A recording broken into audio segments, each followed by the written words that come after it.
Hey guys, this is Studio again, doing a demo review of Astralis versus Faze at ELEAGUE Final in October of 2017. This is DE Cache Map 1, and really what this is about is how Faze came back in spite of Astralis' insane CT side on cache, and both teams frankly had very, very good CT sides, so this review is going to be focused on the CT side of cache. It will include some T-play, but it's just something to focus on here. So Astralis, from the start, goes retake A. They leave one at Van, and they're actually ready for a B rush with everyone peeking early. And the goal of having everyone peek early is actually to get KRB into Vent here. At the same time, Faze is working just a very, very, very passive default, in which Karrigan earlier was jump spotting A main just to see if anyone was looking inside, and they really have gotten no information, and they're just going to run back out. So there are three parts of every round, and this is something that I want to talk about that will later come to screw Astralis. Part one is your overall default, and we'll look at that kill in a second. Part two is your actual execute getting into site, taking site, taking control of mid here, as Rain does, and then gets the spin around kill on KRB. That was luck. KRB should have finished that kill no problem, and that might really be what costs Astralis this pistol round. But really, all they're doing here, the whole point, Astralis wants to run back and release control of things after they get the Nico pick, because they feel like Faze is going to end B as a result of the Nico pick. Faze looked earlier like they were going to end A with Nico indoor, but instead they probe Rain up mid, and once Nico gets picked, Astralis kind of doesn't know what to do, as far as I could tell. On their afterplant and their retake here, Astralis screws up a couple things. So we're going to go back and review this. Oops. Let's go back one more round, sorry.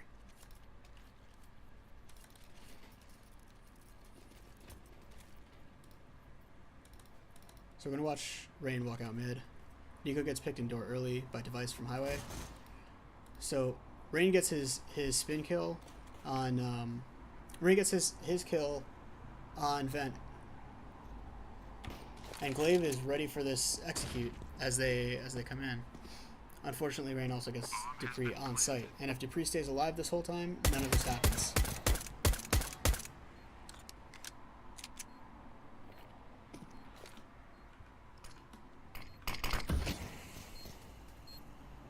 So right here, Glaive's in a position where he should really be using this molly right away to hit checkers. I think he should hold on that molly. Instead of taking the duel first, I think he should whip the molly out because of the smoke that was in B main. That isolates the site player alone, and then the two of them would have, the two CTs, Glaive and I think it was Zip at the end, would have been able to swing into site a lot cleaner. So round 2 is a T anti-eco. And so we're actually going to watch it from the T side. This entire time, I want us to watch this from Rain's perspective, because Rain sends Olaf, who's he's running a Mac 10, all the way around, like right in front of him every time, and he moves into all these long angle positions, right? And Olaf moves into all the short angle positions. And really, Rain is literally just covering Olaf's approach to white box, and he's almost using Olaf like a little pawn, that he's going to move out ahead, and then Rain's going to complete the kills. So if Olaf dies or takes contact at any point, then Rain just swings wide on the guy who's fighting him. And we'll watch this here again. So Olaf drops in, Rain is mollying the back box while Olaf completes that kill. Olaf is probing into sight here, or sorry, into the like room here, clearing sight. And Rain stays isolated from sight while Olaf clears different stuff. Different items, like different areas, rather. What am I saying? And then Rain's in afterplant. This is all buddy system. This entire round is just buddy system. And they win it very cleanly because of it. One thing I want to note is basically the second that Dupree dies, the CTs commit to their armor save. And I really like this play, especially on like an aim duel map like Cache, because later it'll allow Kirby and Device the ability to like take duels that they probably wouldn't be able to take otherwise. And in the next round, you're going to see like a little bit of a default setup from Faze that gets broken by a couple specific pushes from the CTs.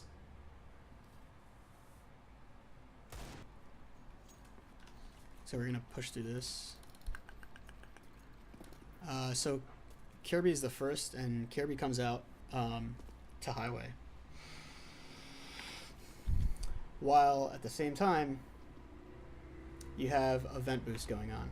You have a vent boost going on while Kirby's alone on Highway, and Device and Zip solo push, or sorry, double push door. So now you've had contact in like more than one location at the same time, and this is the kind of thing that allows us to like, you could see a round win possibility coming in here. If a couple deagle shots hit, which they're about to, then you see opportunities for rounds that never should have happened.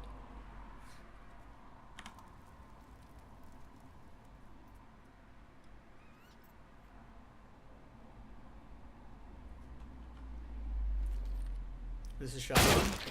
And unfortunately for the CTs there, or sorry, excuse me, unfortunately for the Ts there, they were in a position where this is the first time that people start peeking them alone, and they lose to it. Earlier, like they literally just lost to people peeking them together, which is exactly the right way you're supposed to play this. And Dupree gets just, frankly, an incredible kill here. 29 HP, he still finishes his dink. Kerrigan gets the instant trade, but there's nothing to be done here. He knows that he's up 1v2, and Device just Device things. I don't know what to say about that.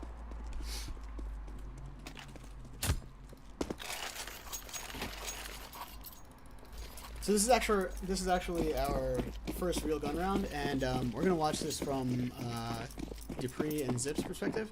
If you look at, before we do anything else, so so you have three phases of a round: the default, the execute, and the after plant. And if you looked at the rounds that we've been through so far, they're all like very early rounds, and so you're looking at places where everyone's trying to do something very quickly. And this round, because we're still like testing the metal, you're going to see people do things very quickly again.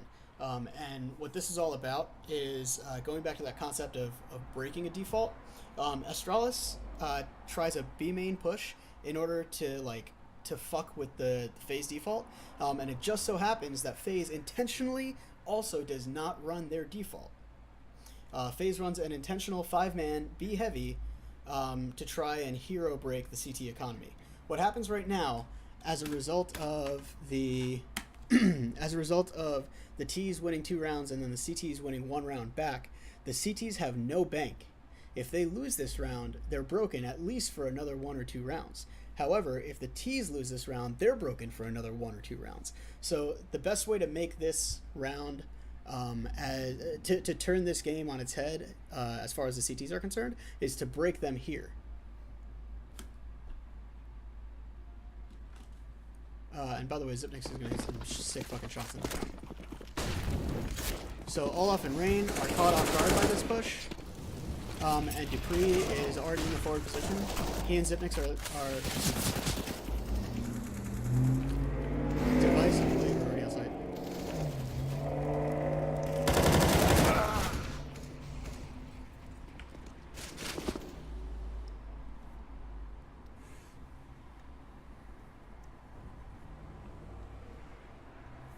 So now we're in the 4v3. Astralis knows that they've rotated away. And instead of having the mid player leave his aggressive position, they actually have one of the B anchors leave his position, like one of the guys who rotated in leave his position.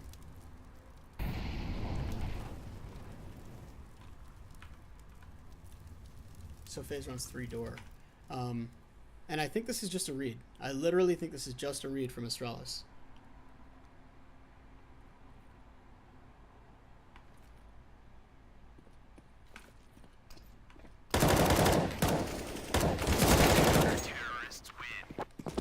sick double kill from Zipnix.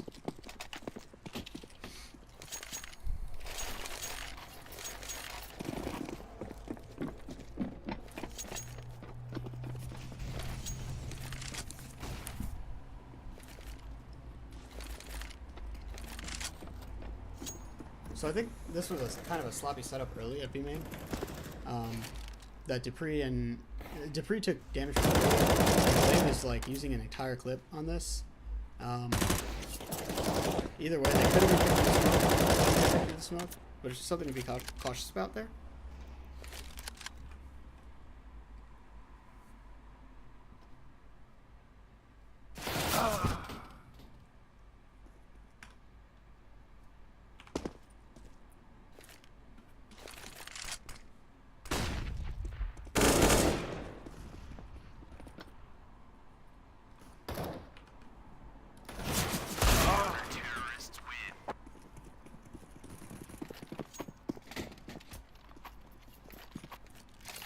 So early in the round, we're going to come back to that round real quick.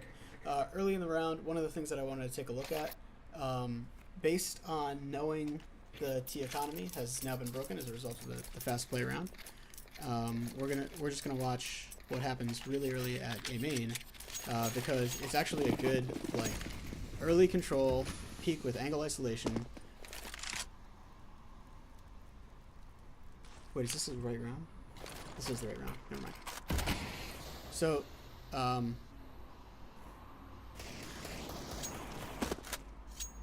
wait and watch it.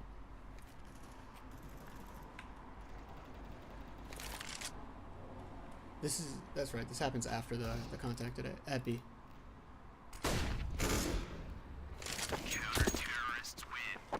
What the fuck?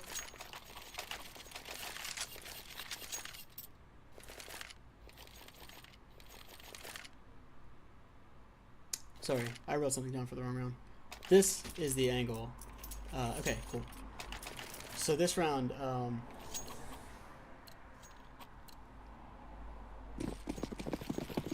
this is the round where they're sloppy at B main as well.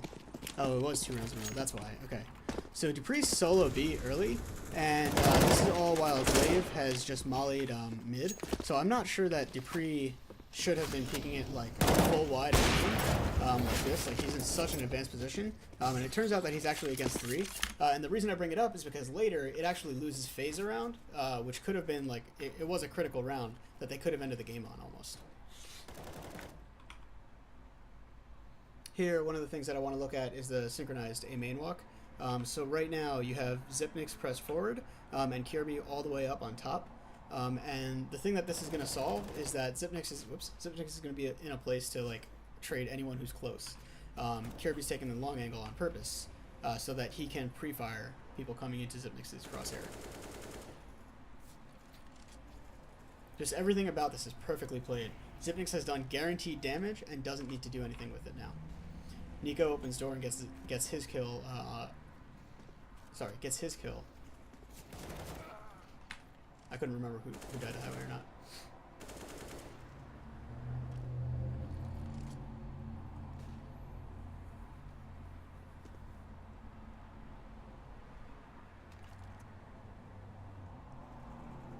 So we're gonna come back and watch Dupree's round. All right.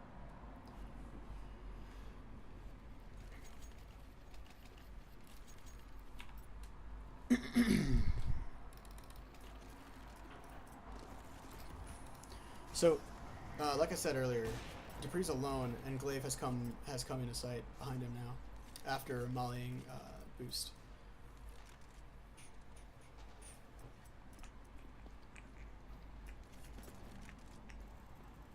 At the end of the day, Astralis taking A main control is what won them the round, but towards the very end, Dupree hit some sick shots. I don't remember whether he gets this pick or not. No, he doesn't get this pick. And this is where the walk into the late B hit comes in.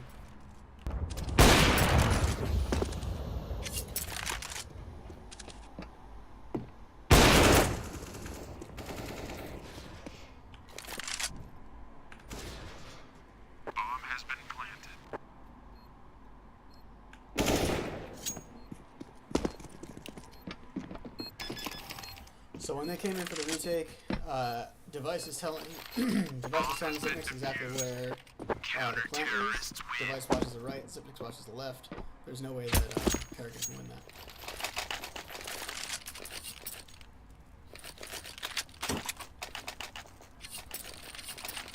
So the T economy is broken here, and the CT economy is just getting stronger. We're actually going to fast forward through this round. Almost nothing happens that's that substantive. And if I recall correctly, Dupree and Glaive hit their shots.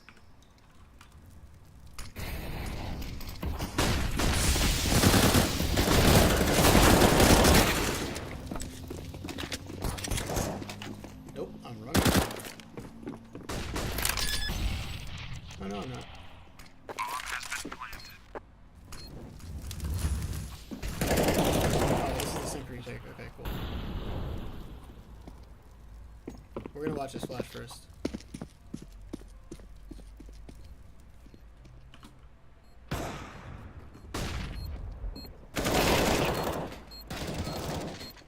So we're gonna run back on this retake, and I'll explain exactly what's happening.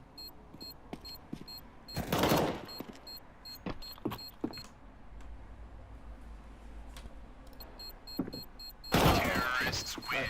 So this round's important because of the Faze runs a fast B, where they smoke to get checkers control, and they smoke mid at the same time to pull CT's attention to mid, and we're gonna watch that first.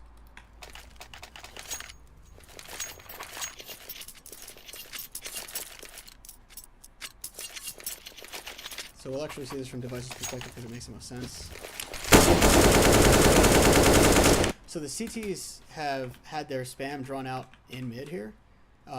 Kirby is not able to rotate early in spite of Dupree knowing that they've set the cross smoke here, that the T's have set the cross smoke at checkers.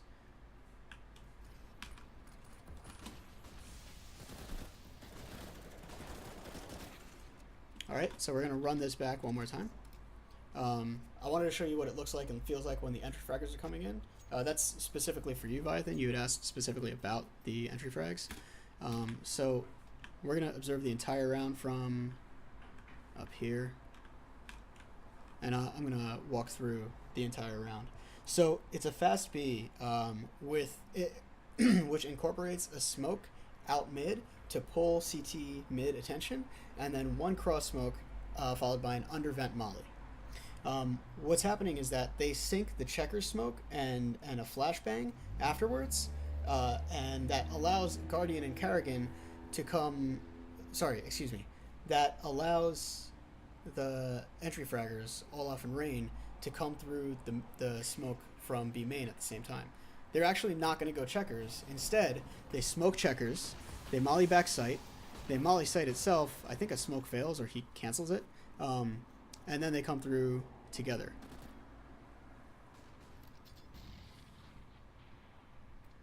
They come through the smoke together, I mean. So on the retake, this is actually a big deal, and I want to show this retake real quick. So Nico and Guardian are actually in the perfect retake spot for this, because Guardian gets to watch vent. They know that they have Kerrigan in the carry position from outside B, so anyone who's entering here, Kerrigan will be able to come back through the smoke and win it. Olaf is just isolated to watching Heaven, and Nico's just isolated to watching Tree. The reason that I showed Device's flash earlier is because of what happens on this retake. Device hits a perfect flash that allows Kirby and Zipnix and Device to come through on their retake at the exact same time. Oops. So Kirby backs off, and Kirby's job here is going to be under Heaven.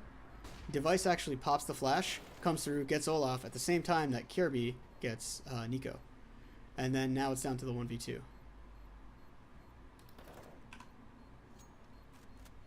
I love this retake. I almost wish they won, but, you know. He was just getting pushed from isolated angles. We're going to watch this round back one more time.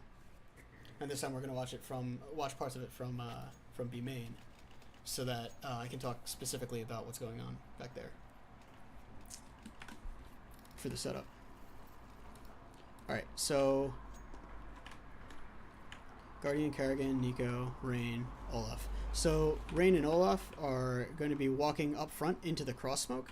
So they've already thrown the cross smoke to cross into checkers. This is the one that smokes off the B main door, right? Now at the same time, Nico is getting ready to throw his smoke into checkers. Oops. Now the smoke that lands in checkers isolates Glaive and it makes him come out. He has to come fight these guys. Now he's got 3 people following the entry fraggers in who are going to kill him. There's nothing else that Glaive can do. That's the reason that this smoke is super important and it makes this round work. Now Glaive could have gone out towards B main, and maybe he would there would have been a different outcome of the round, but he didn't. He was pulled out through the smoke, and the 3 people who set up the entire round from Sunroom come through and complete this kill. We're gonna watch this back one more time. I fucked this up, didn't I? I did it again. I hit this little bar. If you're ever fucking reviewing demos, be careful of this little bar.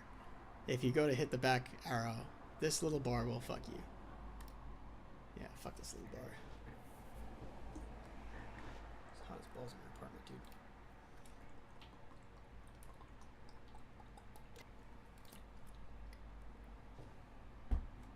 Back to round 7, boys. Let's go. Alright. So we are all the way back in setup mode. I fucked up.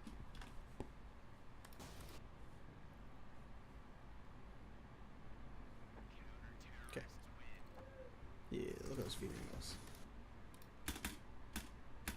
Alright, so we're all the way back in setup mode. We're back at 100%. I'm going to slow this down a sec so I can get my bearings. I don't know how to turn off the fucking thingamajigs. The aim calculator thingies. Alright, so this is Kerrigan's Molly. He's actually going to Molly default. And where is... There he is. And Guardian is actually the one who's going to smoke, I believe, tree. So he smokes tree. Kerrigan, Molly's default. Sorry, no, Kerrigan, Molly's back sight. Guardian, Molly's default when they come through. Nico's job was really just to get that smoke off. And Nico's in the carry position in this situation. Later, once you go to basically after plant, you're gonna see Kerrigan move back to watch flank. He's got his vent covered by Guardian in a second, and Nico's watching the walkout.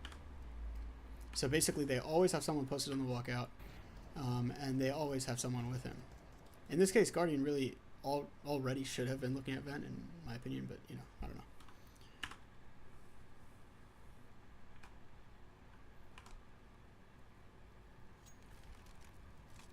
If you want to see how synced this is, I'm going to turn off X-ray real quick for this flash retake.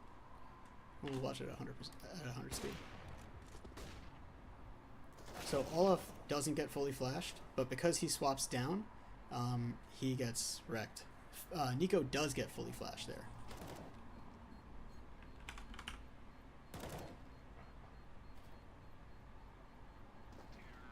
So again, Guardian's watching the right there. Kerrigan's waiting for the swing. I feel like they didn't actually complete that last kill that safely, but Kerrigan was playing time and Guardian was playing aggression. So we're on to round 8. Zipnix probes a smoke, an A smoke here, and after the event, after the kill, they basically go ultra conservative, and I think Astralis plays this round really, really well. That's about it. One of the things that I wanted to talk about on this round specifically is that in mid, Glaive and Kirby are together, and Kirby is not going to let anything happen to Glaive. Or sorry, he sits Z so that Dupree can operate. He's not going to let anything happen to Dupree late in the round. You'll see what I mean.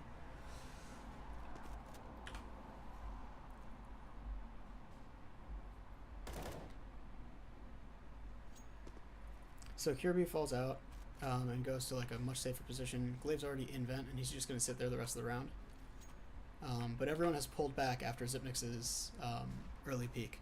And this is all about what I was talking about before, where they're looking to break a default. They're looking to fuck up whatever FaZe wants to do early. Part of the reason is that they know that this is a round on which, if FaZe loses this round, their economy is broken.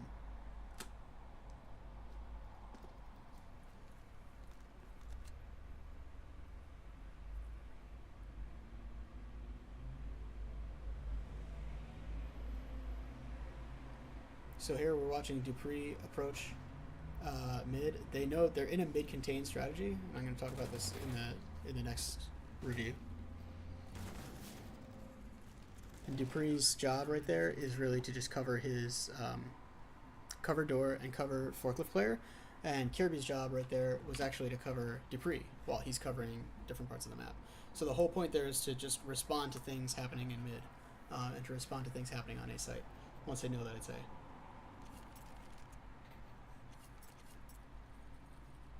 Ooh, sorry. I missed the... I thought I hit it more than once. Just reading my notes.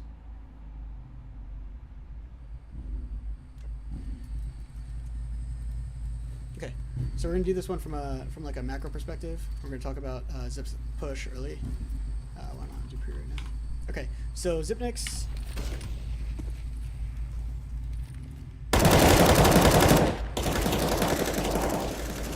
Zipnix gets a vac push. Zipnix gets a vac push while Device was covering his door so that he doesn't get refragged on the way back out. And now FaZe kind of doesn't know what to do, so FaZe falls back out. And the thing that I like about Astralis is immediately after the pick, they go to a very conservative mode. Now they're not looking for anything anywhere. They have the advantage that they want.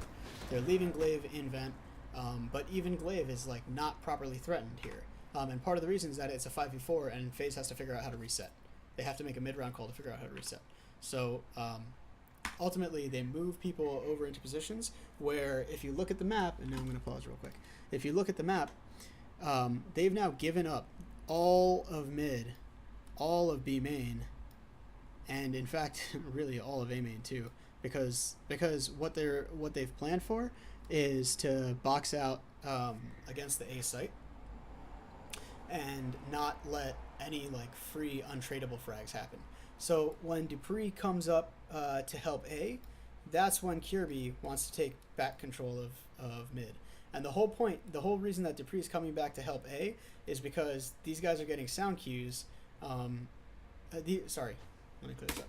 These guys are getting sound cues based on what's happened around the map that are telling them like, okay, we know that people are outside of A. Glaive calls that there was a molly in vent, so he falls back, but he's actually not being threatened there. There's nothing covering B, and part of the reason is that there was an early A main pick. So if this A main pick doesn't happen, first of all, it's possible that they have a fifth player, but on top of that, it's possible that they don't need to fuck with this. They don't need to be concerned with mid.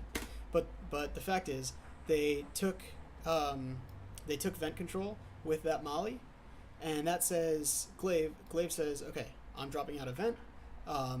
We should actually rotate out because we know that they're outside of A. And I'm not sure exactly what sound cues these guys have gotten, but it's possible that they got sound cues on A main as well. I can listen back if that's something we want to talk about, but I'm not going to this time around. All while that's happening, Kirby has definitely been instructed to leave mid alone on purpose. If you look at where Device is playing, Device is purposely isolating, like he's moving back and forth between looking down highway and looking towards A main. Zipnix is basically just isolating himself to taking care of the forklift push, and that's here, and that's looking through the slot through the opening into doorway. And the whole point of having Dupree come all the way back around is that A, it's responding to all this noise, like what the team knows about A side of the map. And then B, it's going to be to make sure that the defensive triangle on A holds. It looks to me like Astralis' contingency for being a man up and having A aggression is to leave one person like in a commit spot, and then later you'll actually see you'll kind of see some 1v1ing happening around there.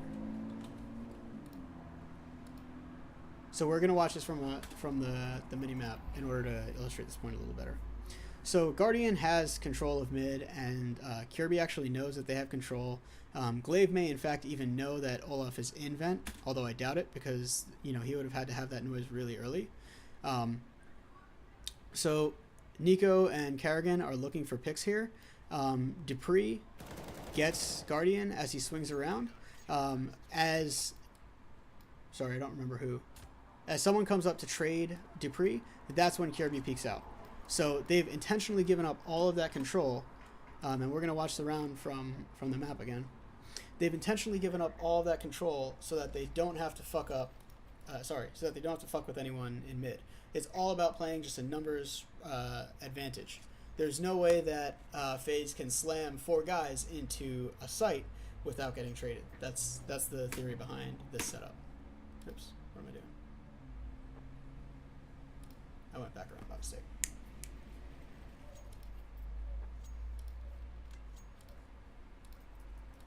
All right. Okay, so Zipnix gets his pick. At this point, we know that Kirby's still in the commit spot.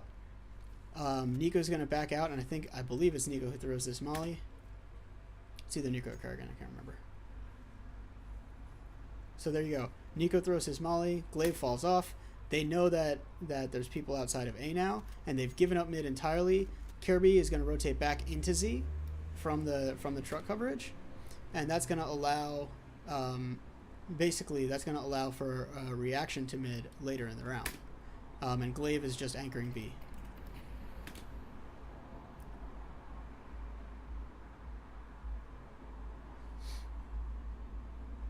So Guardian right now is actively looking for this Zipnix pick. He knows that Kerrigan knows that one is forklift. So these guys are probing. Nico just popped his flash. Dupree finishes the kill by coming over the hut.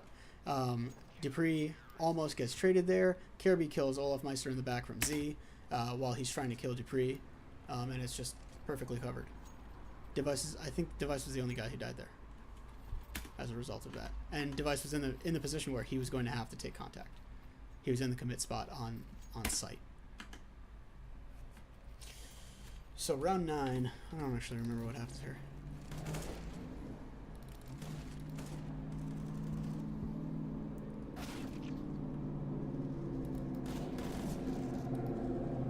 Oh god. Oh, this is a Guardian round. That's right. This is a Guardian round that Glaive then reads correctly at the very end. So we're going to watch Guardian's Nutty Deagle. Where are you at? There's no reason that this round works. So Guardian and Olaf are fighting, or sorry, Guardian and someone else were fighting in mid.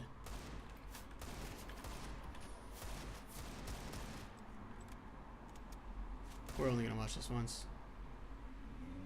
So now it's Glaive and Guardian. Guardian apparently knew that Glaive was in here because he keeps looking back. And now he knows, like, it's been announced.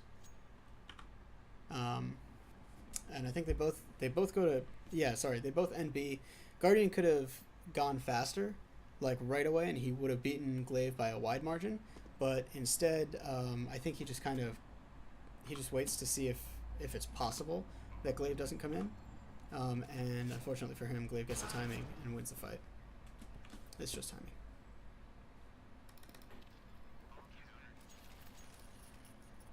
Alright. Alright.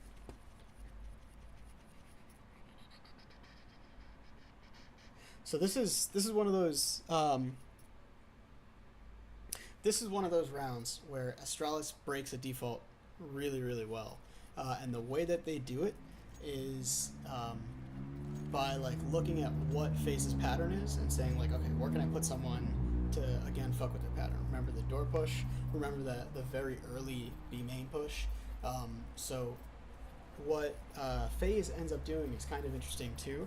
They go for an A site wrap, which centers around a smoke on quad that Kerrigan throws, which then yeah, this is right. Okay, so Kerrigan throws this smoke, and what this is going to do... I thought you were throwing it faster, you fucker. Okay, So Kerrigan throws his smoke, and what this is going to do is block off Device's angle against a main. So two Ts are swinging all the way around the red box, but unfortunately, because they don't have a cross smoke on purpose, they get fucked by Highway like already being smoked off, and ultimately they get crossfired from top of Highway and truck, and they just lose as a result. So we're going to come back and watch this hit from one more perspective.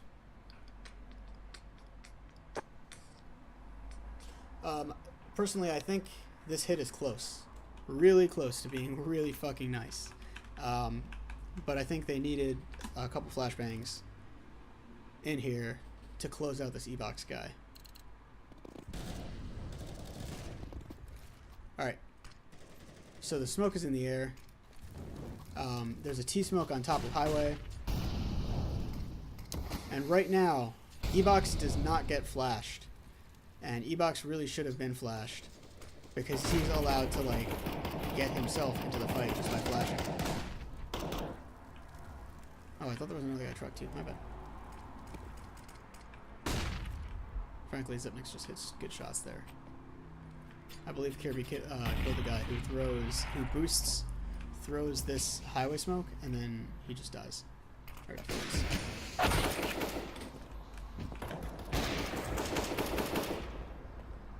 And I think this is Zipnix killing Nico. Yep.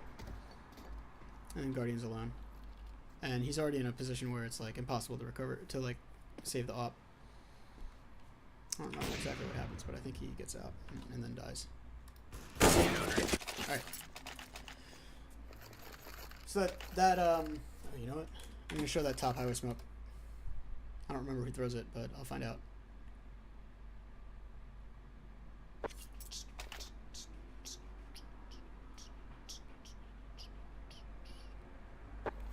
Alright. So we're gonna go to maybe Rain. So Rain has a smoke. Nico is one of the people who comes out. Could be Rain or Olaf. I think Kerrigan comes out too.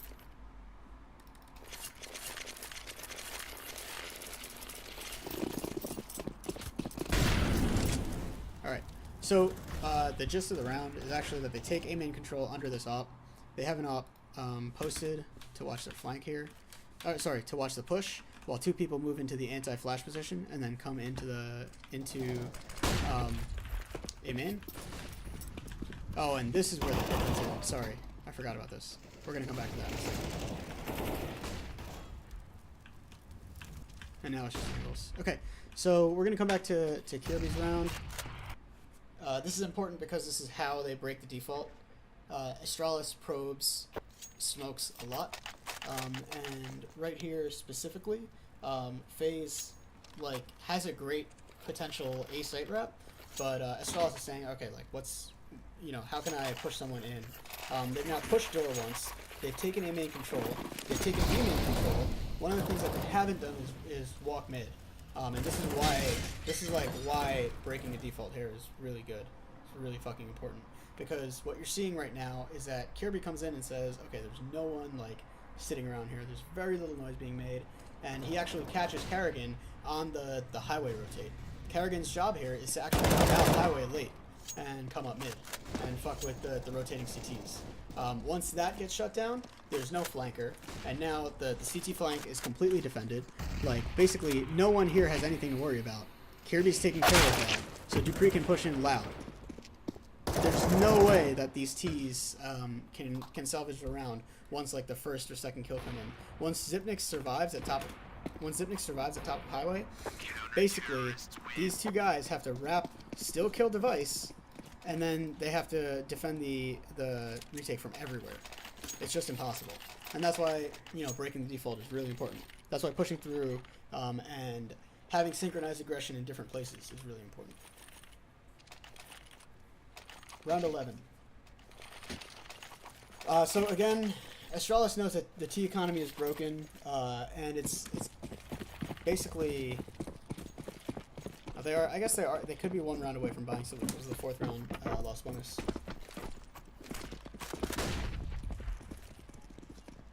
As a result, they push in, and then they, with that info, they actually use this info to time Zips. I think it's Zips Molly perfectly.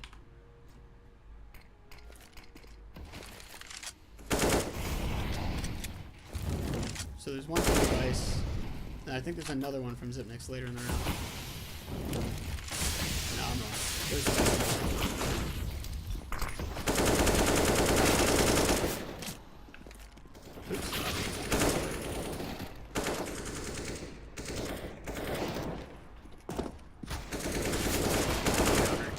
We're gonna watch this back because I'm the best observer.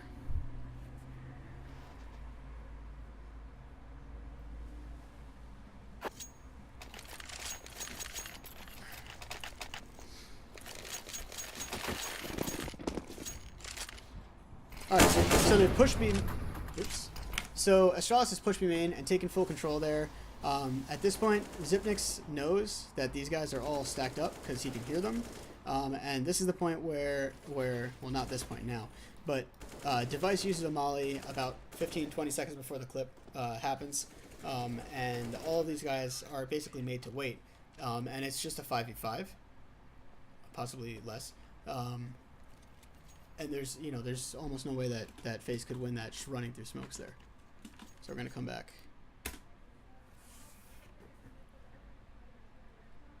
To review that.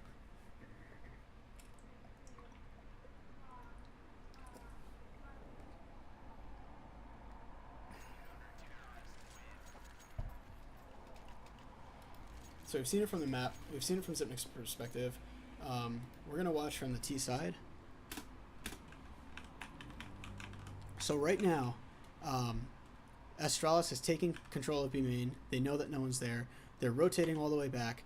They're going to have 3 people at A already.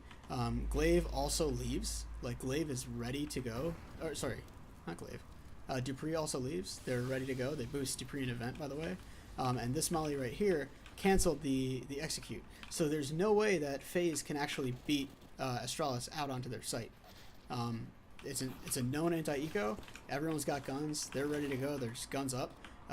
Device uses one molly to cancel the rush, and then from there, basically everyone keeps their guns up the whole time. We're going to watch it one more time, and I'll show you exactly what I mean.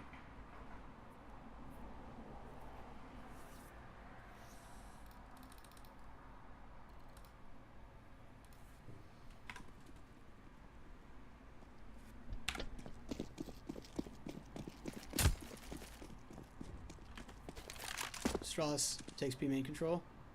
They know that no one's there. Glaive boosts Dupree in event.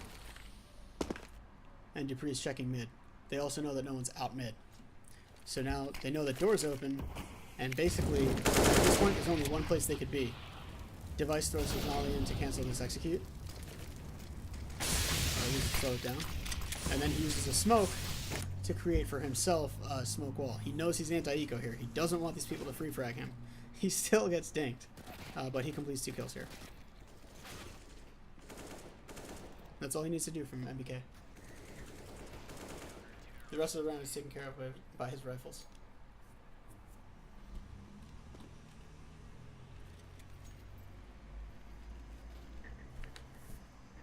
I like that round because it's a perfect example of a default breaker being used to get info, and then once you have the info, you get more info by putting Dupree in vent, and then basically once you know that half the map is cut off, that there's nothing here and nothing out, you know that they're either stacked up, which is why Kirby, by the way, comes and just double checks this late in the round, or they're just ready to hit A.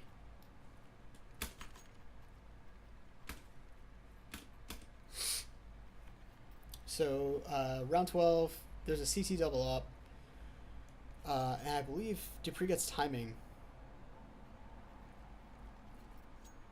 I don't think there's anything else here. Let's just watch this round. I think Dupree gets good B main timing, and Device does the same.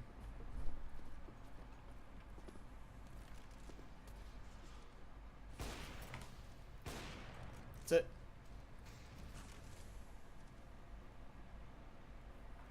One thing I do want to rotate back to. All right.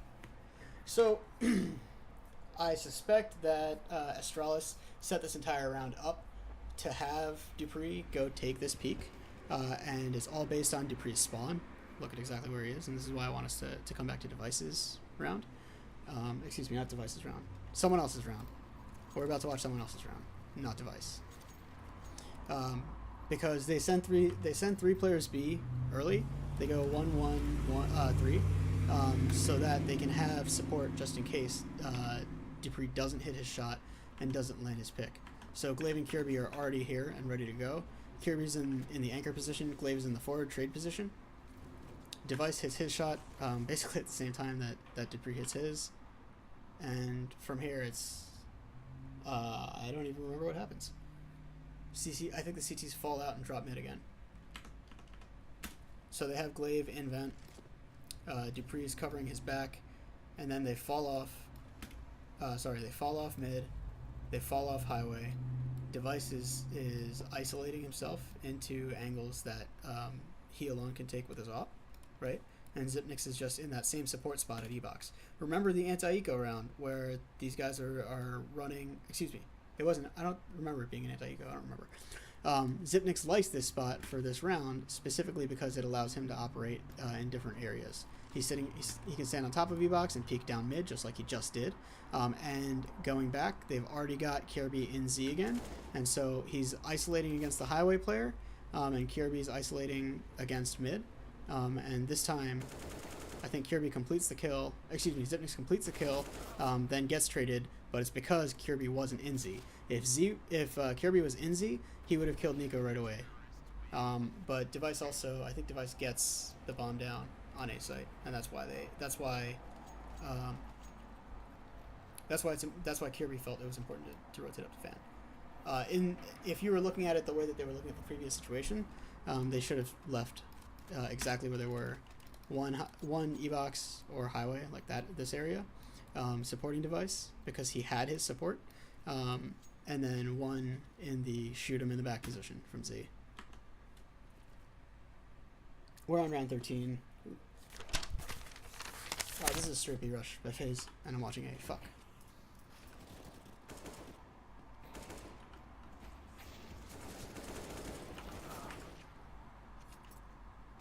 This round, by the way, is what happens when the positions don't get smoked correctly. So there's no smoke B main. Glaive is allowed to play exactly how he wants. He gets to isolate his angles.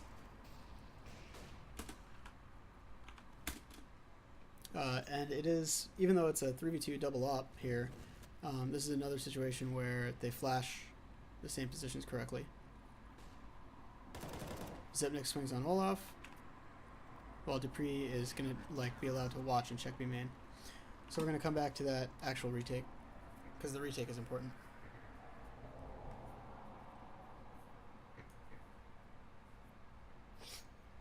Okay, so this round will actually take from Olaf's perspective. And everything that Astralis does is synchronized this way. So Olaf sets him up with a deep tree smoke, and then he mollies sight. He's also the one who comes out latest, and is basically ends up being the person who plays after plant. I like the way he baits out that shot. He doesn't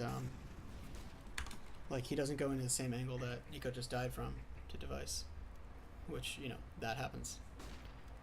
So the first flash is really just a probe. Dupree says, I have one more flash. This is the same flash that Device threw earlier, but Zip uses that flash to peek headshot, and then his goal there is actually to come out in such a way that allows Device to trade him. Zip's plan is to die, basically, and Device is in the angle to fight B main at the same time that Zipnix swings out from heaven. I don't know. I like it. It's clean. Round 14.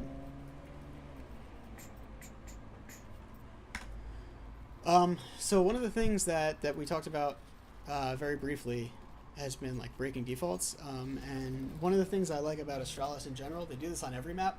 One of the things they seem to do a lot on cache is they'll probe and then they'll release different areas, and they'll probe and they'll release different areas. This is another round in which you see Kirby probing, and Kirby actually gets in so deep that he finds out frankly, more than FaZe like should have let him know. Should in quotation marks. But this is one of the faults of boosting Van. It just is what it is. You're looking for this kind of play. You're spending 2 people committed to not anything almost. And Kirby is like fairly suspicious of this. He knows that something's happening here. The second that kill comes in, Guardian and Carrion have like released their spot and get the trade, but it's still a lot of information that FaZe has given away for free, and that's that's part of what like that's counter to the objective of default. Glaive gets 1, gets traded. Device is just nuts, dude. I don't even understand. That's a sick shot.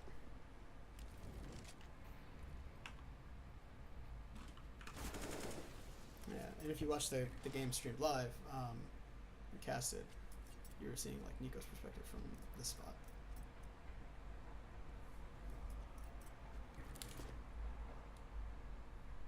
I think Device just killed him. Yeah, just killed him straight up.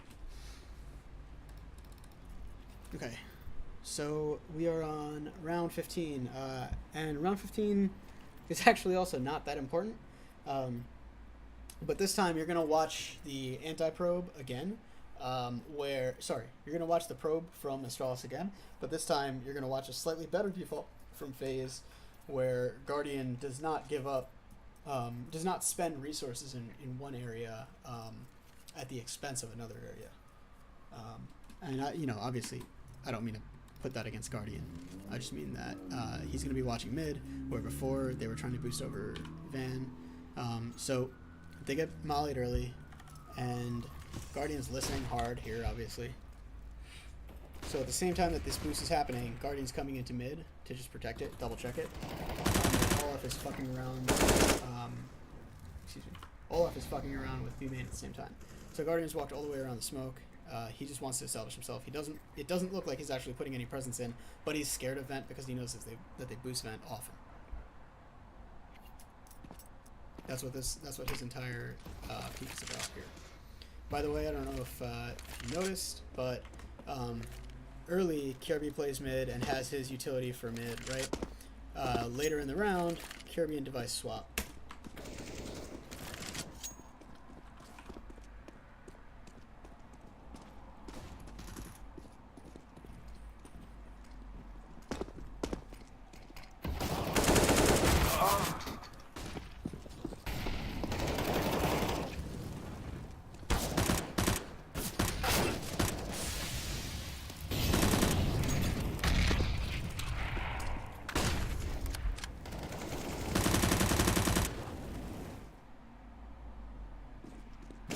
So this is the effect that a good default breaker has.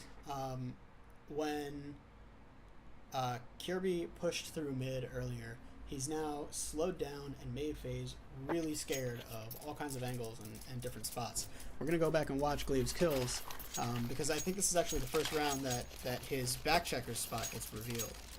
Earlier, FaZe was like mollying under vent and stuff like that, and they know that vent. So I'm not sure that they know where Glaive likes to end rounds, but they know that he's a checkers player, and so it's kind of unfortunate that he gets all 3 of these kills. It's just really, really well played by him. I like the use of the fire there, by the way. If you think back to the nuke ramp situation, that's exactly what this is. He's making it so that if someone wants to fight him, they're going to have to push through the fire to fight him. At this point, this is just his teammates coming in to box in the trades, and Kirby gets 2 from Vent. Okay. This is the fun part.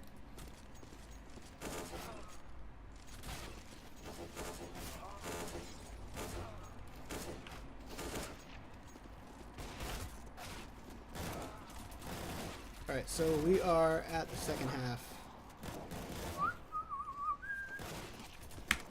Again, this is FaZe Astralis, Cash, ELEAGUE Finals, October 2017. And it's a sick comeback. We are on the second half. This is a must-win for FaZe here.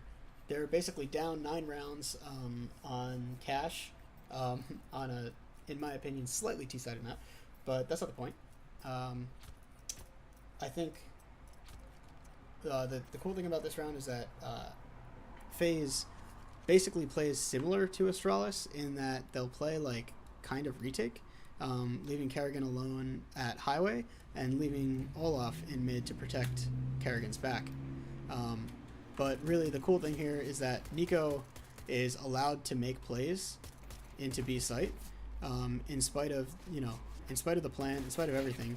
He's allowed to just push in, but they don't push anyone else in until everyone else kind of comes in together, until they have everyone stacked up. So we're going to come back and rewatch this portion of the pistol round. The hit itself, I mean. It's a good hit. It's a standard hit. You've seen it before, because everyone does it. No, fuck. Okay, thank God. I thought CS crashed. That would have been fucking AIDS.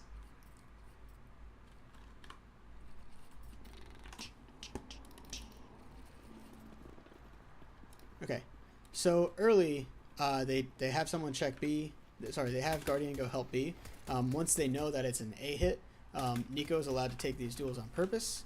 But at the same time, they have one CT literally just hiding at highway, not letting anything happen highway.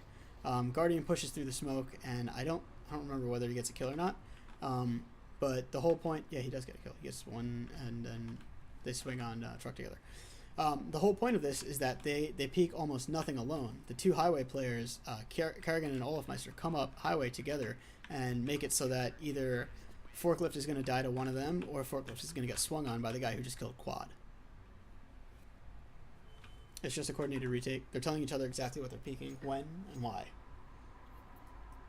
17 is, I think it's just a 2-1-2, where they just win. I don't think there's anything to say about this. Let's go watch Olaf get some frags. Go even faster than that. I think it's now. Yeah. Kaka.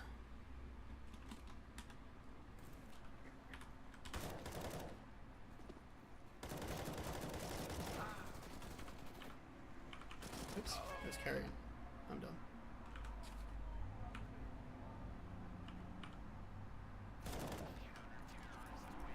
I was trying to get both. Fuck.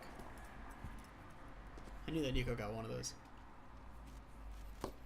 18. So Astralis probes here with a with a round lead, and this is actually, like, to me, part of what happens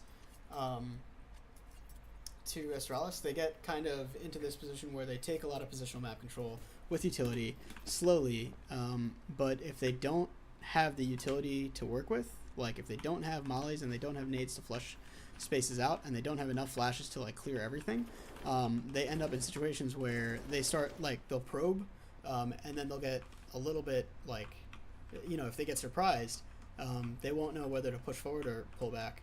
Sometimes they don't always do like the same decision. So I think one of the things that happens to them is that when they probe, they don't always have an end goal in mind. Whereas, like, on a lot of rounds, you can actually tell that in spite of just running a default into an execute, they have, like, a picture in mind, like an end goal in mind, similar to the A wrap that we saw from FaZe, where they had a specific clear goal, and they executed on that goal.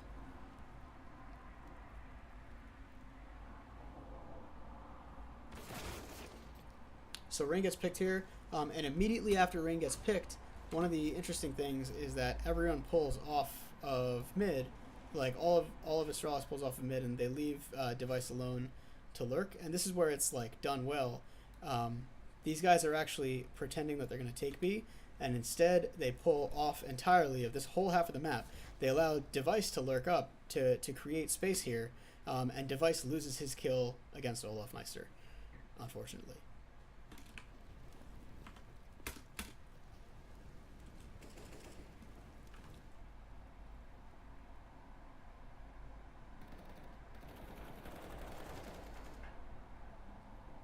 Nico gets a double, or Nico gets one and then Kerrigan gets the other. I don't remember. I think Olaf kills this guy.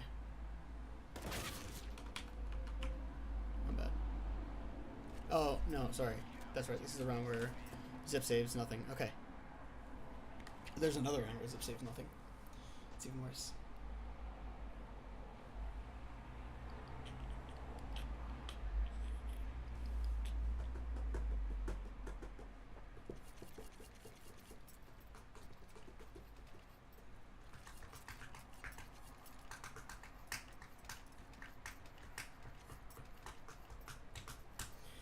So, one of the cool things that I think Astralis does here, they do this a lot.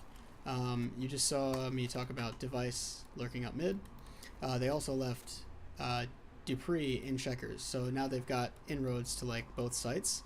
Unfortunately, both of these guys lose their duels, and as a result, everyone kind of knows that it's A, and that's part of the reason, in my opinion, that's part of the reason that Astralis ends up losing the round. But there is also a perfectly timed cancel molly that like forces everyone out into FaZe Clan Crossfire. I'll show it again, and I'm going to show it actually from Nico's perspective. Let's go to Nico, and I fucked up again. I believe it was Kerrigan who was throwing it. That's why I was on Kerrigan earlier.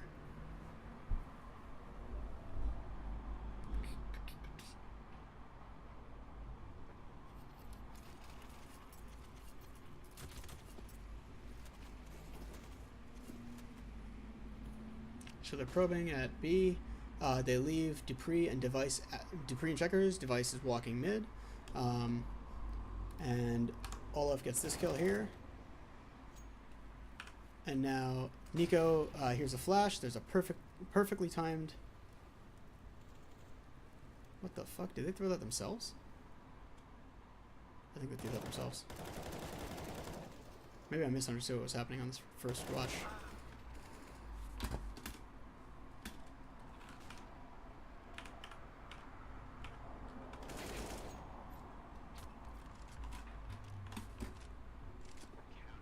I'm done with this round.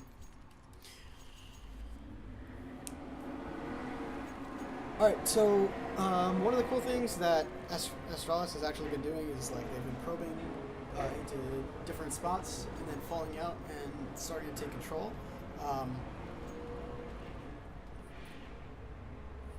One of the things that I think happens to them though is that they like don't end up getting anything off the probe, and so they kind of probe further and further until they end like 5v3 at B site. I think that FaZe could have won this round, but instead Astralis wins it off of timing. Off of timing and poor utility usage by FaZe. Alright, so we're going to run back and rewatch the early part of this round, just to watch what Device and Zip do early. Because I think it's important. I think it's a good execute. Sorry, it's not even an execute. It's really just a default. It's a type of mid-heavy default that Astralis runs. They have two people come up, boost, and I'll talk through exactly how that happens. So here, if I go to the shift 2, does it let me? No, it won't. Okay. Fuck it, never mind. Oh, now it did. Okay, so Astralis drops a smoke that gives them a one-way over the top and cancels any molly that's going to prevent them from taking boost. At the same time, Device comes straight over and drops. Device's job here is to draw aggro and to hold vent and to like clear anything close mid. At the same time, Kirby and Zipnix are peeking out wide. Notice that on the force buy, the whole point here is to give Kirby the opportunity to swing wide, Device the opportunity to swing wide, and then Zipnix is allowed to like come in and take fights. These are all like just different parts of what I'm referring to from Astralis as like probing the map, like looking for different things. And every single time that FaZe does that Astralis does this, FaZe actually relieves all of mid. Like Nico is literally just sitting at forklift and looking into A main and fucking around there the whole time. Olaf is literally just listening at highway. They're doing nothing else. Now, while all of this like probing is happening, Olaf sees Device in mid. At the same time, Glaive and Kirby are literally just peeking, checking a main to see whether it's worth taking that fight. But I don't think that they have had that fight in their mind at all. I think this was a very, very clear call for a straight B hit from the get-go. All they were doing was burning time and spending resources around the map. And it's actually a very clean, very good hit. And I think this molly actually sort of makes the hit. The molly and the op position make the hit. All right, so we're going to run that back, and I'm going to talk about why the molly and the op position are so important.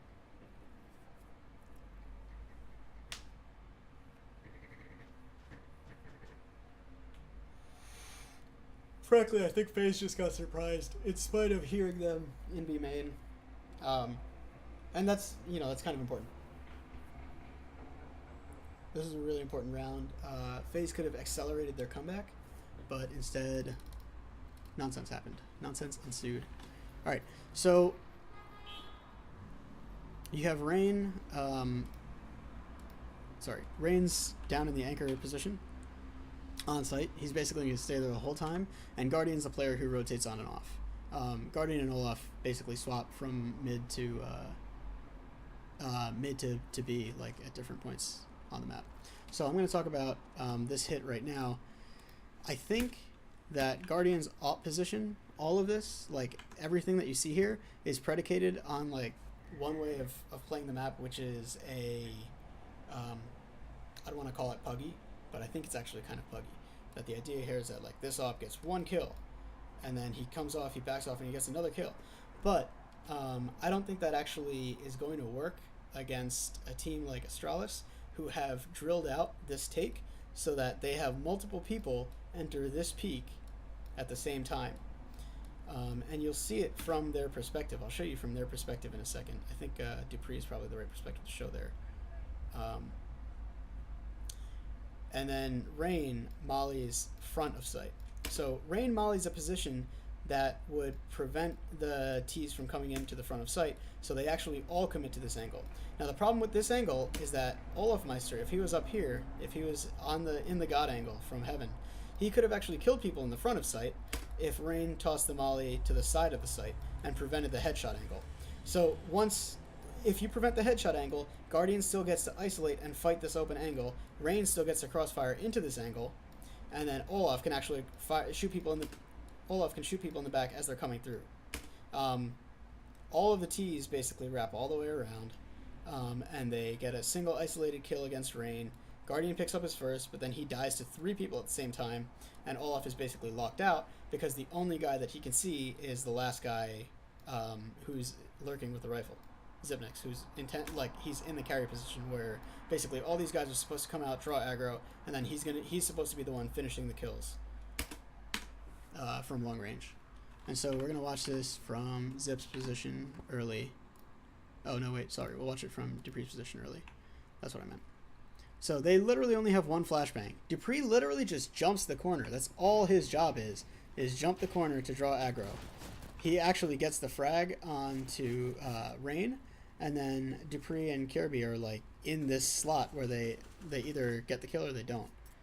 But Guardian's only going to get one. It's impossible for him to get like multiple along that angle unless they perfectly line up. Device and afterplant. Dupree and whatever the fuck. Zipnix is actually planting at that time.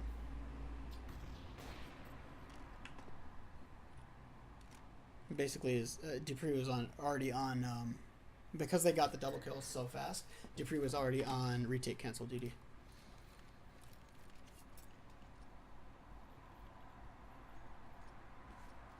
So, ultimately, I think FaZe lost that round because of timing and just running their angles inefficiently. We're gonna see the opposite happen in a second. All right, so this is a Guardian and Rain heavy round, and there's two things happening at the same time, and this is one of the things that I like about CS. Like, they turn this into like a really beautiful opportunity play. There's multiple things happening and on different parts of the map at the same time. You're going to have multiple people on the enemy team talking about it. communications for the enemy are going to get confusing. And basically, Rain looks up and gets the early frag in the smoke, and that's basically his job. And Guardian here the whole time is just covering his retreat. And because of the low economy, they specifically, like, they set this up so that Guardian takes the rifle back. Alright, so now we're going to go watch what happened at A. Remember, all of this is actually happening at the same time as what's happening at B. So, Astralis, I'm not really sure that they were running any specific default at that time. I think they were just probing, and they probed in a couple different places at the same time, and it just so happened that Nico and Guardian both got kills. I mean, Rain got the first pick, and then Guardian finished the trade, like, to prevent the refrag. So this time we are watching the A side of the map. It's 8. Okay.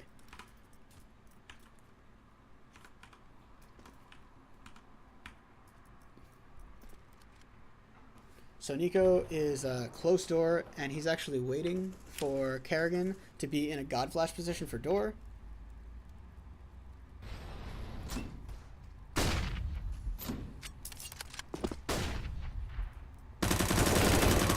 Goodbyes up next. Now Nico knows that there could be one pressed up front A site, but this was all, like I said earlier, if you were looking at the minimap, this is all happening at the same time. This play and this play were happening at the exact same time. So these guys don't know which direction to go in. Who can I trade back? There's nothing. Let's watch it one more time.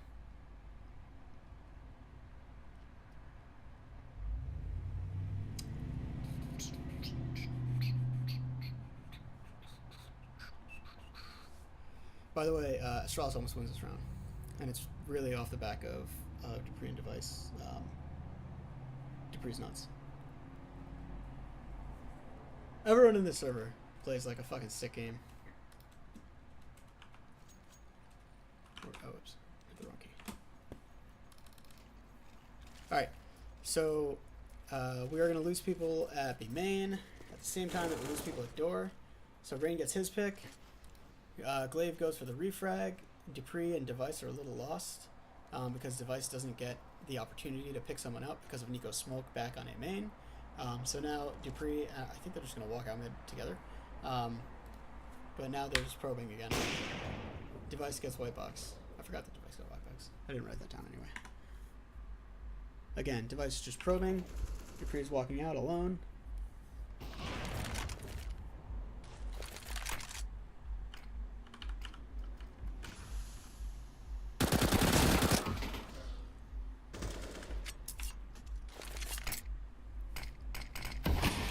So Dupree gets timing on Kerrigan after Device gets basically just shot in the side.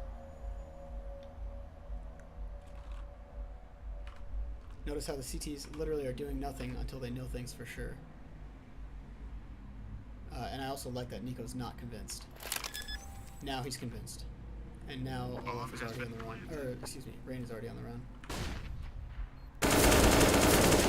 Nico, after the early fight, Nico's just baiting Dupree for Rain to swing wide. We're gonna watch this retake. Sorry, I should have been more ready for the retake. And I should have gone from Rain's perspective so that you can see the actual fight. Each of these CT retakes is on the Faze side is fucking crazy important because the way that they take them, the way that they retake them, and the way that they counter Astralis probing is like core to why they come back so well.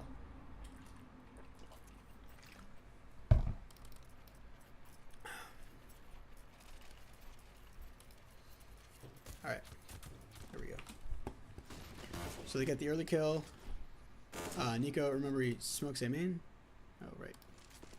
Comes all the way back to site at A. He stopped highway. Dupree's about to plant here. Dupree plants, and Nico's trying to figure out exactly where he is. Rain's going to come in just in time. So Nico gets that early damage after getting the info, and he's saying swing, swing, swing. And Rain swings like at the perfect time for Dupree to finish the kill, and then Rain to get the trade. Yes, Dupree could have won that, and almost did. Just to answer that fucking question. I wanted to watch it, but there's a gap. There really is a gap. And, that was scary. Alright, so... Oh, this is a Nico round, isn't it? Alright. Round 21. It's another super important round. Because FaZe is at a position where if they leave this round open, and if they don't force buy into it, like, they're looking at, like, okay, I could save more and more, but I don't know what the purpose is, and we want to just break the CT economy instead. So instead, there's a God Flash for 2 players into a main. Like, FaZe doesn't want to give Astralis that opportunity. And afterwards, I just wanted to show this boost, because I like it. We're going to come back to the God Flash in a second. Actually, we're not. You know how to do it. God Flashing 2 people in is like a possibility. We're going to look at map macro while Nico sits on top of light. All right, cool. So going back to anti-eco, FaZe has again intentionally given up all of mid. Nico is now playing these isolated positions, and Olaf is playing like slightly peek down highway, don't really engage anything, and Kerrigan is playing outside of Z. All of these guys have rifles. There's only a couple rifles on Astralis, and FaZe knows about the money. So FaZe is effectively using Astralis' strat against them. Unfortunately, towards the end of this round, if Nico gets even one of these kills, this round goes totally differently. It's kind of weird.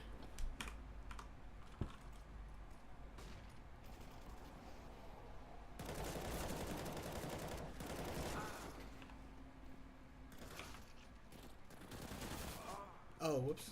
I hit the wrong key.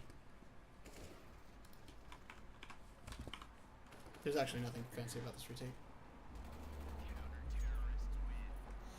I think sound cues gave Nico that peek outside A, but he loses his fight. And then it was just a really simple A take with a quad molly and a cross smoke. You know, what are you going to do? He was just beaten by Kerrigan hiding in default. There's not that much to say about that one. So Astralis now has to properly eco. Hey, Kerrigan. I think it's Kerrigan and Olaf who are playing mid this round.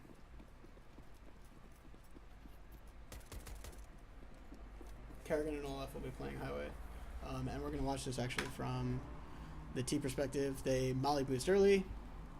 That's Olaf mollying boost early, if I recall correctly. So Kerrigan floats down highway on purpose. So basically, they know again that this is like an eco situation, but they're playing it differently. This is actually new, and instead of actually fighting anywhere, they just bomb a single nade over to boost, and I think Olaf does another later. Sorry, I missed Nico's double frag, didn't I? I did. It's supposed to be faster than that.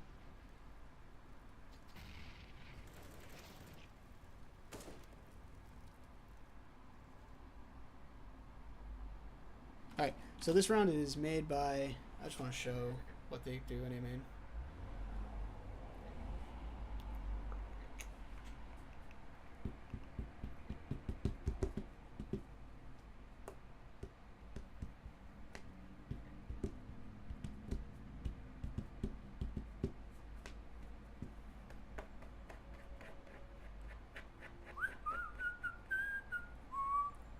Sorry for missing those kills. So the cool thing about this like late control is that Nico will smoke himself in a main and then just take control and hold it, and it's just important. Positionally, once he takes control of that area, he's like got. I missed it again. He's got control in such a way that allows him to not get fucked. Sorry, allows his teammates to not get fucked. Why am I so unfocused right now? We're done with this round. I'm not watching. We're done.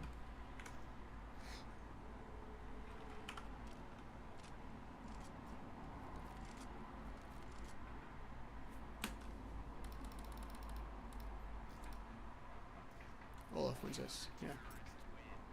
Shoots him through the door. Man, I hate demo UI.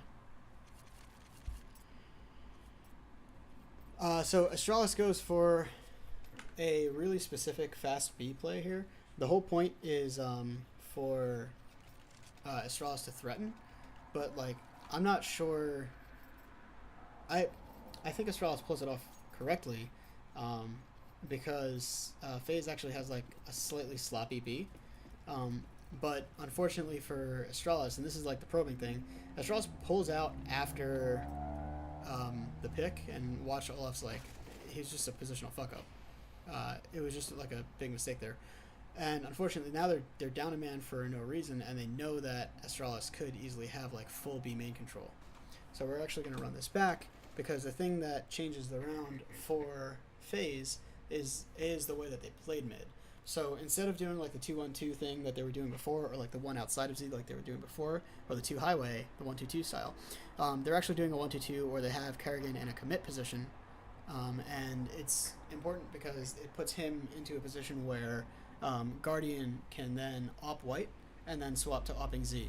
So Guardian ops white while Kerrigan smokes mid and then smokes boost and then gets an event. And then once Kerrigan has vent control, Guardian goes out and ops Z. And it's actually similar to what Glaive and Kirby were doing in the previous half, where either Glaive would boost into vent or he would boost Dupree into vent, and then Kirby would play that like off Z angle.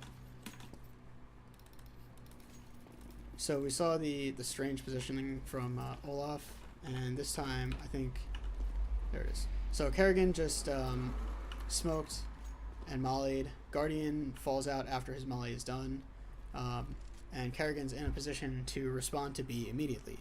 So in spite of like having a pretty decent setup here, I feel like Astralis could have taken something faster, and instead they choose to fall out after that pick. If Astralis straight took checkers control, they actually would have gotten it before Kerrigan showed up. And Olaf Meister either would have died or been isolated on B, and the retakers would have had to respond. So if they draw the retakers in, to back tree area and then pull back out, I think that Astralis has a much better chance of winning. Unfortunately, they pull back out so early that Kerrigan is allowed to make a play through the mid smoke, and then Olaf makes a play at B as well. And Olaf, I think he's about to walk through right now. So as a result, like Faze gets to split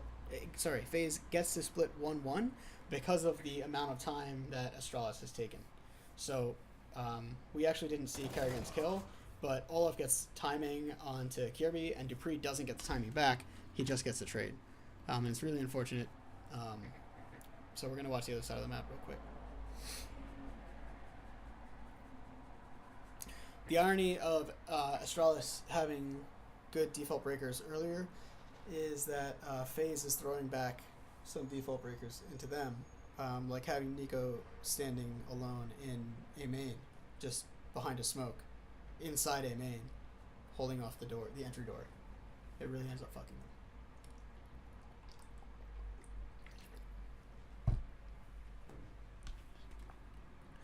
So, positional control on cache is basically, it's like a giant spinning top.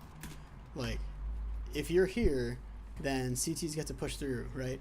If you're here, then CTs get to like probe in different areas. Think about all the times that like on CT halves you've been able to peek door with an op, or you get this pick. Instantly, you know that they're going to have to split different angles, because if you push through in the right timing, in the right order, you're just gonna get more than you necessarily deserve. So the trade kill comes through at B main, and now we're in the 4v4, and Astralis is basically falling out after their pick, and Dupree's going to sit here the whole round to wait for a push, and instead of like getting the push paid back, like Kerrigan gets one, and he just gets out safely. And this is all because they've fallen off of their positions. They've given up all of their positions. Like, Zipnix and Kirby are so afraid of nothing. I don't want to say nothing, but they're so afraid of nothing. Dupree is so afraid of nothing that they don't maintain any of the position that they've gained. So they fought for this position and then didn't take checkers when they earned it. They could have earned it. Again, now they're like, they have to retake a position that they could have had earlier simply by having people boost. And it's not going to happen anymore. And again, Olaf Meister gets timing on Kirby, and because Kirby has to recheck everything because they've given up all this position. And unfortunately for Zipnix, he gets outplayed by Kerrigan here, and then I think Guardian no-scopes him after time. So this is a huge deal as well, because now Zipnix has no money. And it's round 24. And FaZe is absolutely within striking distance. Like, it's done. I don't think this is the round on which Astralis lost the game. But it's a problem where they're going back to the probe method. And in this case, they actually, it costs them a lot. They don't really force here. They just have a deco with degree with head armor. And it's just a probe play. At the end of the day, I think Nico finishes the round. Where's Rain at? Oh, Rain, right, that's right. Rain killed one in B main, excuse me.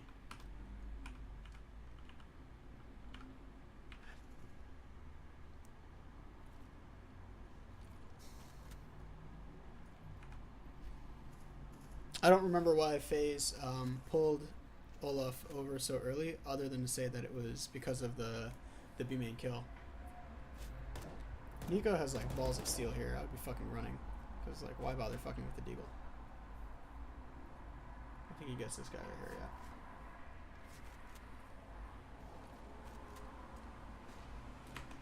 Yeah. It gives Olaf time to go probe all the way around to double check everything.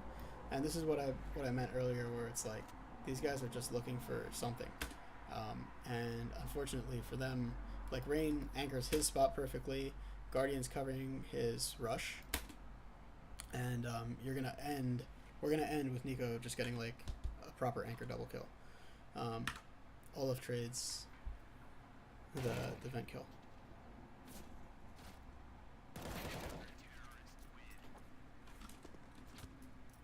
Wait a minute, pre-fire. So, sorry, just to go back, Rain was in Snacks. I think Dupree was in Vent, and I think Rain walks around this way and dies to Dupree. And then Olaf, who had walked up, just killed him, shoots him in the back.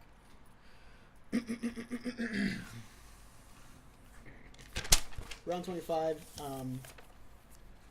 This is actually the break round. I think this is where Astralis kind of loses the map, because Kerrigan's out in mid, and Rain, I'm sorry, I'm wrong. Guardian ops mid again.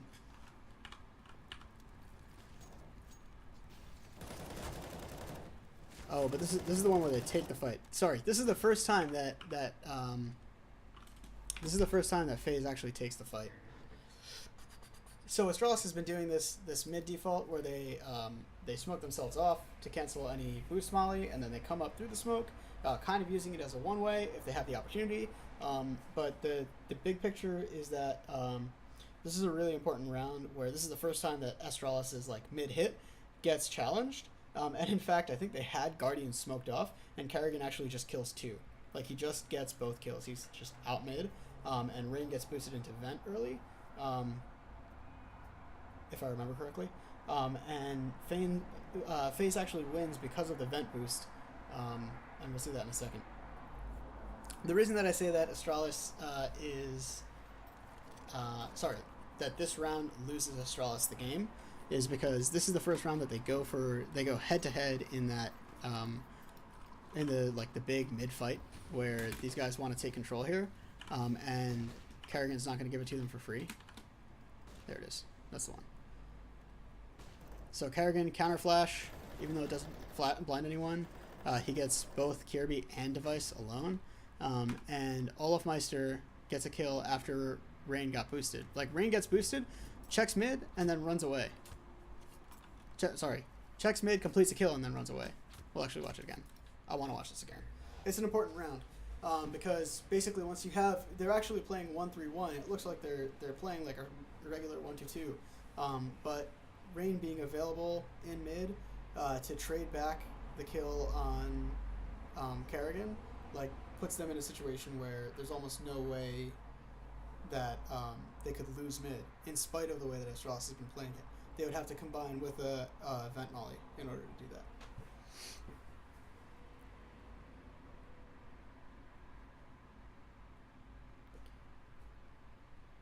So, sorry, this is where the phrase, the other thing, this is where the phase phrase.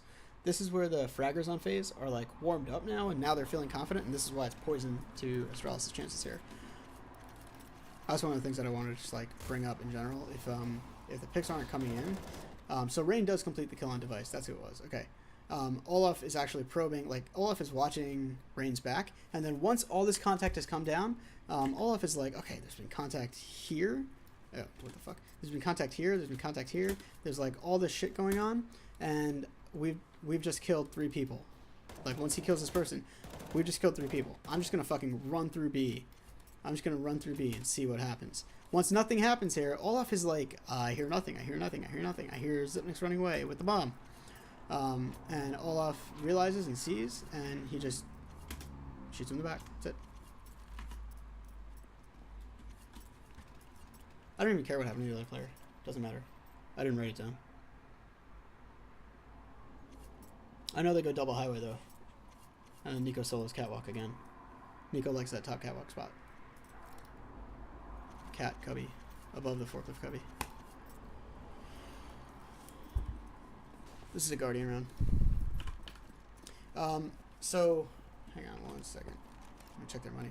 Alright, so this is another round where Astralis is again forcing, and I feel like every single round they almost have someone without an AK. And here they have 2 people without an AK. I may be wrong on that. You know, I'm just saying that's what it feels like just from watching the demo a couple times. So, Nico plays retake A off the bat, and Guardian and Kerrigan are going to the anti-mid rush. There's going to be a molly, a smoke, and then basically they're watching for the double run out. This is the round. This is a round where Faze, the way that Astralis plays this, they would have benefited from Faze's like close mid smoke, because it would have kept the CTs in mid for the anti-run out. So I think Astralis, this is a round where Astralis also like reboosts. Oops. And I think that was actually really good for them. I'll show you what I mean. So right now Kerrigan is watching boost while Guardian is looking for the run out mid. And Rain is again in his spot probing, and Olaf is again in his spot also just waiting for the contact. Olaf is on top of Heaven because of the angle that would allow him to shoot down into checkers, and because he knows the smoke is fading. Or the smoke is up. Now that the smoke is fading, he drops away. Kerrigan moves an event so that they maintain control. This is all super coordinated, by the way. Nico, still, literally playing retake. And right now, I think when Guardian gets smoked, all he does is counter flash. So here we go. Molly out, counter flash up, Kerrigan gets 2. We're going to watch it again from the other angle.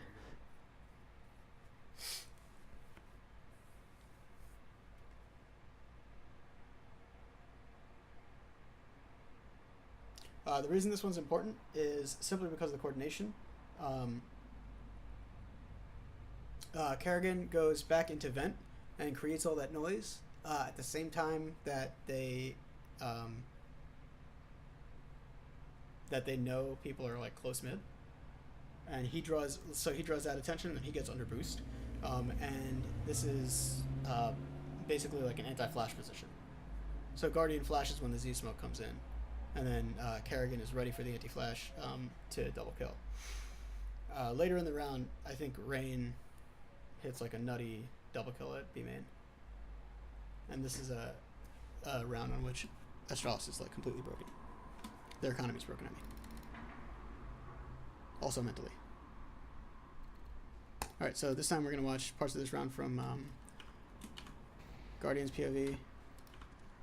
Just so that Collide can see this. I assume he'll be in this position from time to time. It's Kerrigan 7, okay. So Guardian is just chilling right now. Kerrigan's just chilling right now. So Kerrigan has broken vent, taken vent, came back out, and now he's sitting under boost. Alright? Rain is still probing B main. Right now, Kerrigan is up close, and we're going to watch Guardian get smoked. So Zipnix actually misses the vent molly, and these guys flash themselves up. They smoke Z, and at the same time that they smoke Z, Guardian counter flashes and runs away. Kerrigan actually uses that counter flash to get 2 kills. He really only deserved 1, but he gets 2. That was kind of like, it was just a great play. Guardian's already at truck. Nico's already at Z. They've swapped positions on purpose. They want to give Nico the flexibility to frag against people who are running around in mid. And they're going to use the op on the longest angle they can get. This is about angle isolation. He uses the box to isolate. He uses the wall to isolate at the same time. So he presses his back. Oops. Rain presses his back against this wall so that he's using the box to isolate from B main at the same time that someone comes down vent. He kills them. Once he gets this kill, he presses his back against this wall to re-isolate against checkers and peek wider here. And he forces the checkers guy to run all the way out to kill him.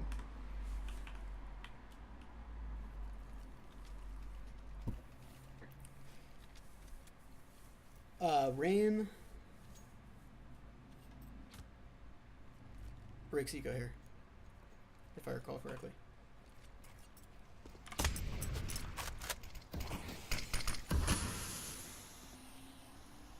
That's what this is. So Rain's aware that they're close from noise cues, and if you look at mid, Guardian and Kerrigan are already ready. Kerrigan makes it straight in event right away, and he's already in like a reinforced position. Oops, that's not what I want to do at all.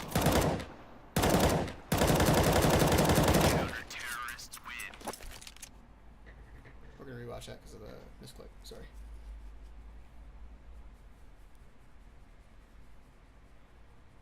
We saw, actually maybe we don't need to rewatch this. I didn't see Kerrigan's, oh no, he only had 1. Olaf had the other, that's right. Never mind, I'm going to skip back to 28.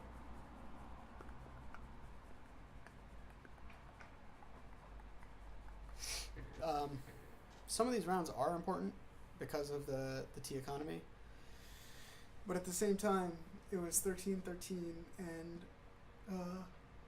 Astralis went for a round that they would only have lost if FaZe was doing a good job of probing, of default breaking, and they broke the setup. They're looking for another place to add aggression for no reason other than the aggression creates like chaos and prevents Astralis from like being able to set up correctly. So Rain uses like a peek over the smoke.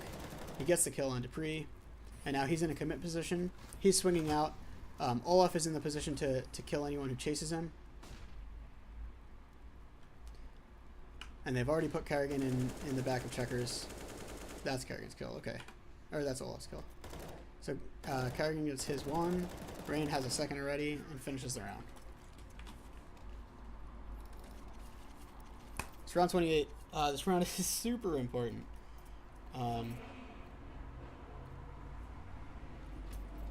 So I think Astralis fucked up the previous round in such a way that makes them want to do something very fast. And I like it in theory, but I'm not sure I love it in practice. Dupree and Kirby are here to set up, or like here to hit A, but they've done it loud. Nico definitely knows.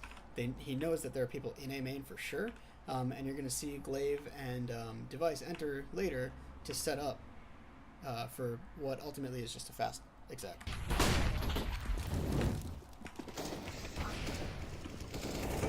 This is the one I was looking for. Counter-terrorists win. We're going to watch the exec real quick because I like almost everything that happens from the CT side. Guardian obviously hits 2 big shots from Truck, and Kerrigan gets 1 kill. Nico completes his kills from Fork in such a way that makes it like, look, you're running into a fucking wood chipper. He's insane. And this is what, if you're listening to the casters, like, this is kind of why, if you're casting this, if you're looking at from a round-to-round perspective, you're just watching their crosshair and people running into it, and they're just, like, clicking. Nico had an accuracy of 53%. What more can I say? So I think the reason that Astralis lost this particular round is simply because FaZe was like totally ready, and this actually goes back to the round where they were warmed up. They were totally warmed up, and they were ready to molly, like right away. And this is part of the dangerous part of like doing anything loud here. So Astralis sets up their molly. Nico late smokes, kind of uses it to late smoke.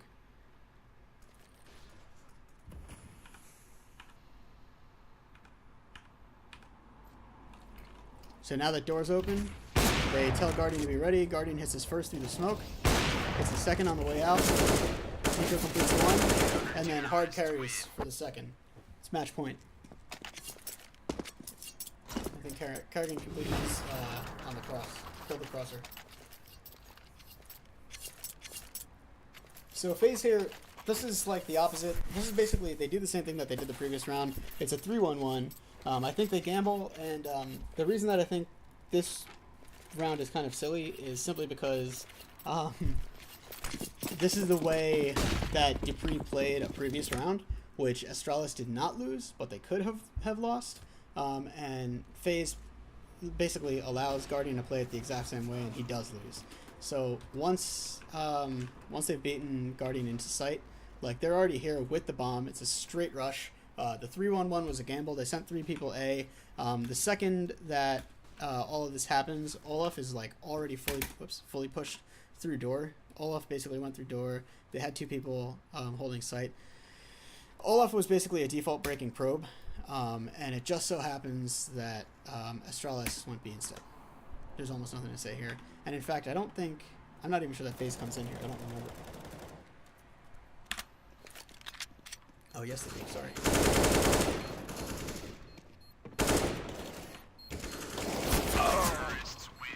The retake just isn't very elegant. Alright, so we are down to round 30. So FaZe is going to run back to the setup with Olaf and Rain at B, and Guardian and Kerrigan at mid. Kerrigan tossing his smoke molly, and Kerrigan uses this noise to get into under boost, and then this noise allows Nico to know that there are going to be people A main in addition to the ones that he's already contacted. So Kerrigan is sitting here under boost, and he's hearing people walk around in A main. Nico's ready in the default position, and his job here, why am I hitting the wrong keys? We're going back. I'm not even fucking wasting my time. Nico is in a position where all he's got to do is let Guardian hit crossers, and all he does is bait T's. So his job there is to like stay alive in the smoke, put some shots through the smoke, which he does, and I think he drops a flashbang in it as well. And all that does is that baits out T's for Guardian to complete those kills from highway. At the same time, by the way, the second that Kerrigan's up in that position and he knows count, he has a player count, Olaf is already on the rotate back, and Rain is already on the push through, so it's a giant pinch. There's actually no way, there's no path without hitting like nutty shots that Astralis could even win this round. It's physically impossible. And I'll show you how and why it happened. This is all about Astralis being in a position where they've been playing really slow, they've been taking picks and pulling back, and I think instead they go for the scramble, like they want to hit this fast execute, and they can, but they don't. And fast executes can be gambles this way. So Nico contacts one, and he knows about one here. He's mollied deep, and then he nades deep. And again, we're talking about Kerrigan out in mid getting this noise control, being aware, and he's still supported by Guardian, so like Guardian's ready for this door rotate too. Nico's in the position where he's solo here on purpose. Guardian's rotating up to highway. Nico's just staying alive in the smoke. Guardian kills one, Kerrigan trades the other, Guardian kills the third.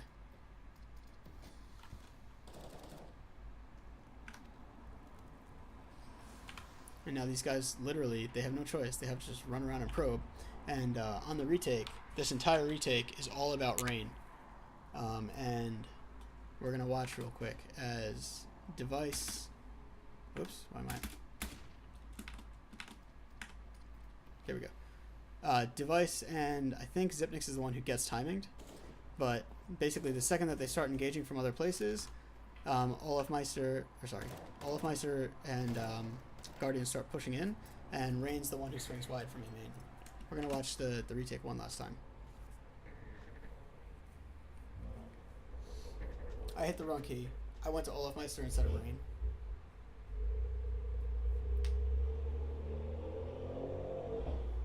So on the retake, the important thing to note is that Guardian just stays alive as long as possible. Kerrigan stays alive to support him.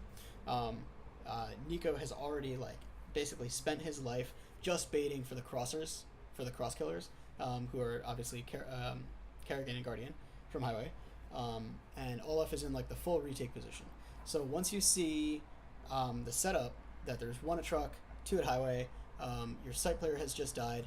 Rain is literally, his only job is to walk into A main safely, and in the 4v2, all he's going to do is wait for the three guys to get information, find positions of aggression, and then Rain gets to swing wide. Because ultimately, either the guy sits default and is completely protected from Rain, the guy sits deep quad and then dies to Rain in the side, or the guy has to aggress towards forklift.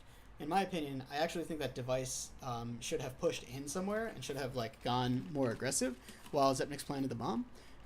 Simply because, at this point you're full gambling, and if you're full gambling, so early round, by the way, Kerrigan already has noise information, Nico's already in his solo spot, Guardian's still watching him, the smoke comes in front of Nico, Guardian's on the cross, Kerrigan on the cross, Rain pushing through very loud, that's the third kill's come down, that's from Guardian opping. Now Rain's walking in wide here, and if you look at where Zipnix is right now, if Device starts to go aggressive here, I think he has a better opportunity of winning this for his team. We're going to watch from Rain's perspective.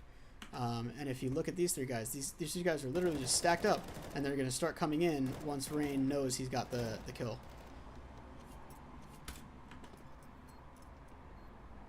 Oh, just to talk further about the angles that they come in from. Guardian and Olafem come in from truck wall side. Kerrigan comes over the top. There's no way that Zipnix, I think, on site can survive simply because Rain has just killed Device from behind. There's nowhere for him to go. He's got to hit 3 insane kills and then turn around for Rain. It's not possible. Hard in our dust.